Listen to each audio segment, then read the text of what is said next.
Protests against the COVID-19 vaccination requirements continued today by teachers and parents in Region 6. Jalissa Hines reports.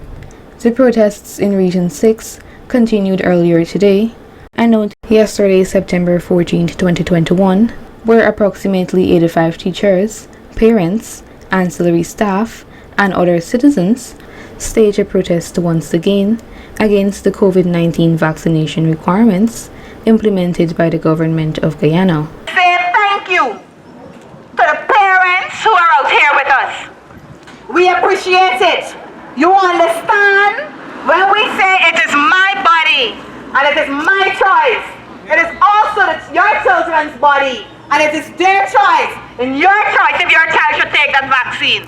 The protest was held in the vicinity of the Department of Education, which is located at Philadelphia Street, New Amsterdam.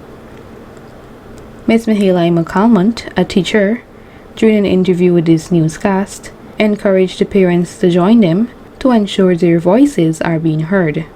We didn't ask for phone cards, for credits, we didn't ask for data plans, we didn't ask for anything. We did what we had to do without complaining. The results there can prove to us that we would have done an excellent job, that all of Guyana can boast that we have top students. Always saying, give us the opportunity to continue doing that.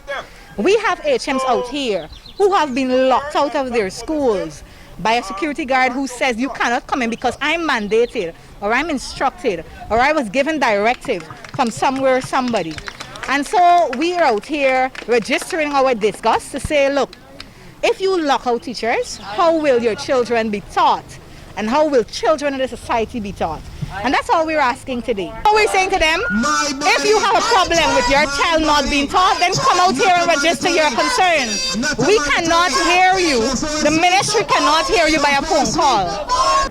She then highlighted what teachers need amidst these vaccination requirements and noted that the protest action will continue until policies are changed.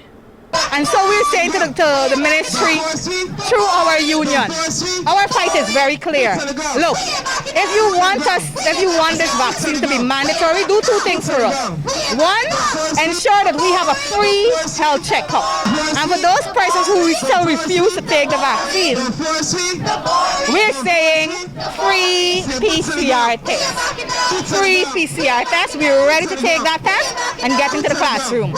But nobody is listening to us, nobody's hearing us, and so we will continue to prolong with this strike action, or protest action rather, as long as we can, as long as we have to, until we are heard.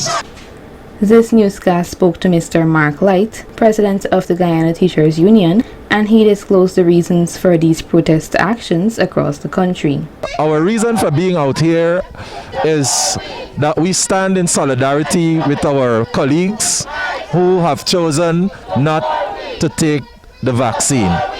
We believe that we live in a democratic society and that part of our democracy should allow us to choose what goes into our bodies. Saying to this administration, to our Ministry of Education, that we will not allow undemocratic actions to prevail.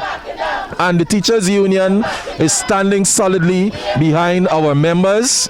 I am so disturbed by the manner in which our teachers are treated. We were good enough then to go into the compound without a vaccination card, and now we cannot go because of some mandatory vaccination policy.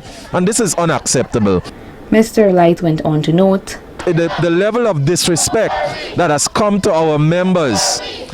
Our SOPs that govern schools says that the head teacher is the manager of the plant, and therefore the security guard comes under the management of the head teacher. And what we have is head teachers are being locked out by the security guard who should be under them. So we have a reverse in order, and this is disrespectful.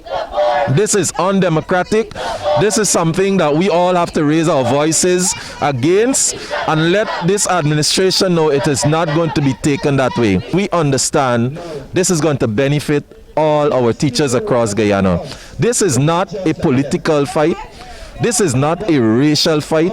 This is not a socio-economic fight. This is a fight for rights and freedom.